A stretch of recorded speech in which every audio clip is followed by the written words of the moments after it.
right, final comic tonight was in Iowa City, Trenton O.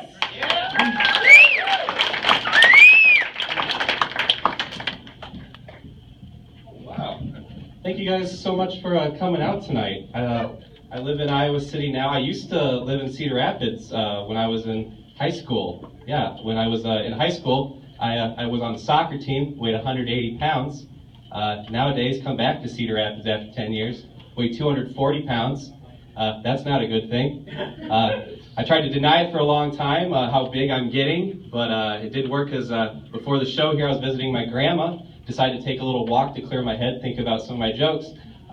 Someone that was driving a car pulled up on the side of the road, rolled down their window, said, "Excuse me, sir, can you tell me where the pizza ranch is?" I was like, oh no, I'm the guy who obviously knows where the pizza ranch is. I gotta start losing some weight. But I was like, which one, buddy? It's the Cedar Rapids. We got multiple. Kind of a shitty town. I know what some of you are thinking right now. You're like, no, we only got one. The other one's in Marion. Dude, Marion is Cedar Rapids, all right? I live in Iowa City. I have to deal with college students all the time. If some girl from Joliet, Illinois can be like, I'm from Chicago, then if you are from Cedar Rapids, if you're in Marion, okay? People get really particular around these parts about, like, they don't want to be defined by the big city. It's kind of weird, right? Like, I had someone, I'd be like, are you from Des Moines? They're like, I'm not from Des Moines. I'm from West Des Moines. It's like, okay, like, that matters to you and anyone within a 100-mile radius of Des Moines. Ask anyone from out of state, just be like, hey, I'm from West Des Moines. Immediately in their head, what are they going to think? They're going to picture a map of Iowa, they're going to picture Des Moines as a dot, and they're going to think that you live on the left side of that dot. Oh, I'm not from Cedar Rapids, I'm from Fairfax. Shut up. Shut up. Guys, like I said, I live in Iowa City now. It's kind of weird because I got told when I was going to Iowa City, like, the cops are the worst, right? They're like, the cops don't care about, like, justice or real crimes. All they care about giving people citations, finding stuff to be wrong with. And the whole time I was in college, I never experienced that. But just the other week, I had my first run-in where, like, I had a cop who was tailing me for, like, a mile. Right? I'm like, what's going on here? I'm stopping at all the stop signs, I'm going the speed limit or whatever. He turns his lights on. He's pulled over. I roll the window down. He says this verbatim. It's like, did you know your taillight's out? Have you been drinking tonight? And I was like, Jesus, I didn't think those two things were related. Maybe he just thought I drank so much that one of my lights also blacked out. What kind of weird catch-22 situation? Like, has that ever worked? Can that work on anyone ever? Like some other cop was like, hey buddy, you're jaywalking. Been murdering lately? Yes. I mean, no! Oh, crap. That wasn't even like the weirdest part of the whole conversation, because I handed him my license, right?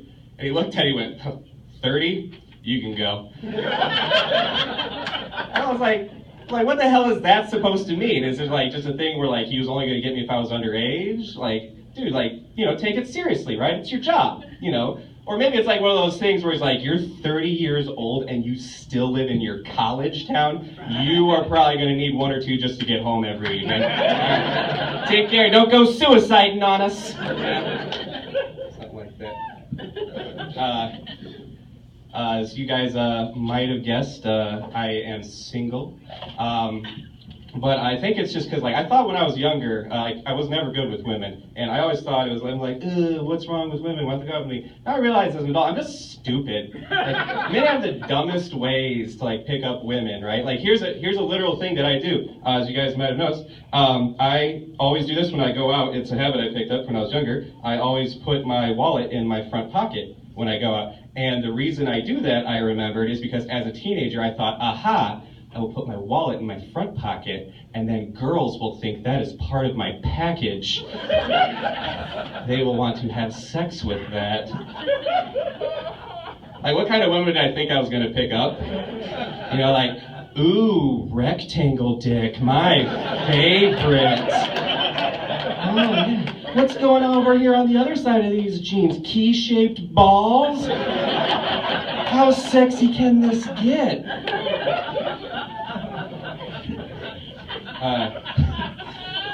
You guys might not believe this after that last joke, but I actually don't watch that many pornos.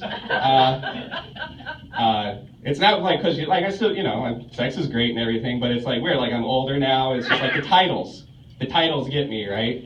Like I'm flipping through Dish Network and everything, and I came across this one title that said, "I can't fit in his colossal schlong too." And I thought, guys, that is exactly the sort of issue you should have worked out in I Can't Fit in His Colossal Schlong 1. What was the point of the sequel if we haven't cured the symptom at the start? I saw another one as I was scrolling through. It said, "MILFs that only take it in the butt." And I thought, nuh-uh. You cannot be a MILF if you only ever take it in the butt. That's not how anuses work. There's no magic hole that connects the anus to the uterus. And honestly, if you have one of those, you should not be in porn, because you picked the wrong career for that thing. Guys, thanks so much for coming out tonight.